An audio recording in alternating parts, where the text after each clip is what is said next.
We're glad to have you join us on the newsroom. I am Folashade Ogurinde. The National Assembly has passed a constitutional reform bill that gives state governments legal autonomy to generate, transmit and distribute electricity. The bill is one of the legal reforms to Nigeria's 1999 constitution that both houses voted on Tuesday. More than 200 lawmakers voted in support of the bill. However, the bill has to be signed by the president before it can be signed into law. The new development is expected to end the federal government's control and solve the issue of the country's epileptic power supply. Various women groups have expressed their dissatisfaction with the decision of the House of Representatives, which rejected a bill seeking to reserve special seats for women at the National and State Houses of Assembly. The women groups occupied the gate of the National Assembly in protest, chanting songs of solidarity.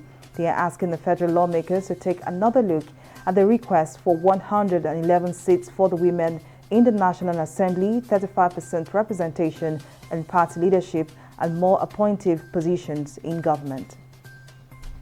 Nigeria's Foreign Affairs Ministry has announced that some Nigerians who fled the war in Ukraine to neighboring countries are expected to arrive in Nigeria on Thursday.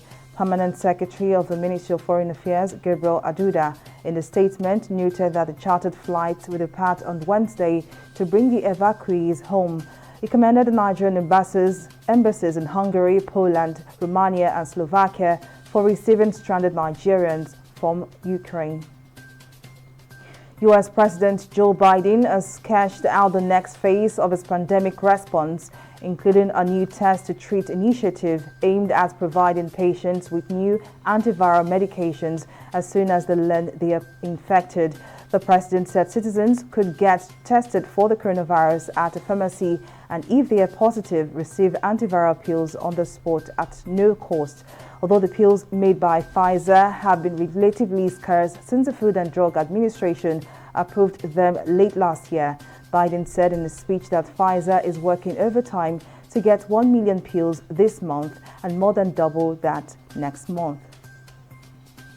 The federal government has signed a memorandum of understanding with Equatorial Guinea to supply gas from Nigeria offshore fields to the Equatorial Guinea gas processing facility at Punta Europa.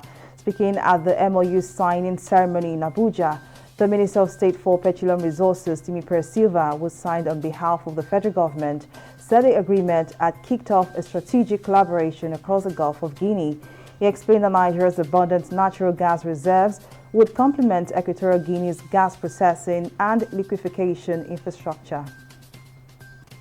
The World Bank says it is preparing a $3 billion aid package for Ukraine in the face of Russia's invasion.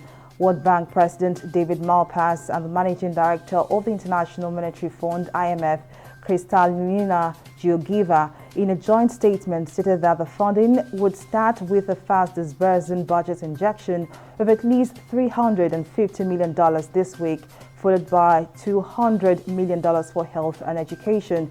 Meanwhile, they say that the IMF board would consider Ukraine's request for emergency financing by next week. On the sporting scene, German coach Markus Gisdol has quit his position at Lokomotiv Moscow amid Russia's invasion of Ukraine. The club did not give a reason for his departure after just 4.5 months on the bench. However, the 52-year-old Gisdol made it clear in a newspaper interview that he was quitting over Russia's invasion of Ukraine. And that's the size of our package on the newsroom. Many thanks for watching. I'm Folashade Ogurinde. Bye for now.